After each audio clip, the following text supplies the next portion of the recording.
There's a lot of concern in Europe and the United States that the wave of democratic revolutions that we're seeing in North Africa and the Middle East only serves Iran's interests.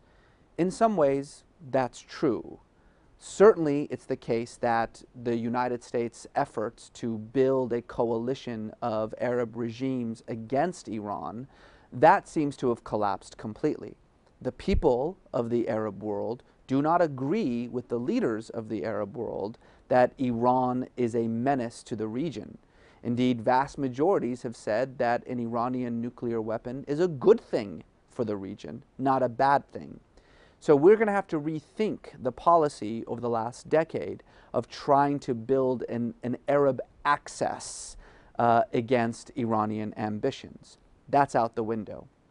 Secondly, the notion that these regimes can form a bulwark against Iranian expansion, that also, I think, seems to be thrown out the window. The fact that the new Egyptian government has allowed Iranian warships to pass through the Suez Canal makes it very clear that the relationship that the new post-Mubarak Egypt is going to have with Iran is going to be different than the Mubarak regime had with Iran. What we are going to see in Tunisia, in Yemen, in Egypt, in Libya, is an attempt to normalize relations with Iran instead of what we've seen in the past, which is to continue to try to contain Iran. And obviously, those new Arab countries are going to have a different relationship with Israel.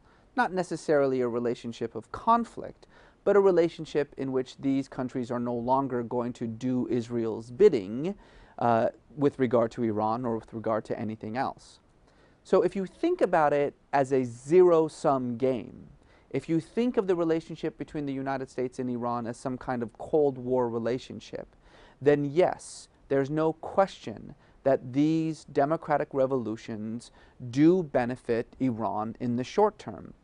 But I think that's a short-sighted and narrow view of what's going on right now. If you want to know what Egypt may look like in the next few years, look at Turkey. Turkey is a country that has become much more independent. It's begun to normalize trade relations and diplomatic relations with Iran. And while there has been a great deal of concern in the West that Turkey is somehow dropping into Iran's access, that is certainly not the case. What in fact we're seeing is Turkey playing the role of a neutral mediator, someone that can balance the relationship between the West and Iran and play a positive role in jump-starting negotiations and deliberations on a whole host of issues, not least of which is Iran's nuclear program. I also think that it's important to recognize that these democratic revolutions have in no way, shape, or form been influenced by Iran, despite the claims of the Iranian regime to the contrary. Nobody in Egypt was calling for an Iranian-style theocracy. Nobody in Libya wants to become Iran. Indeed, if there is one thing that the peoples of the Arab world have learned, if there's one lesson that they have learned, is that nobody wants to be Iran. They look at the failure of the Iranian experiment in creating a theocratic regime, and they don't want it. And there's no reason to think that that is what is on the horizon in the Middle East.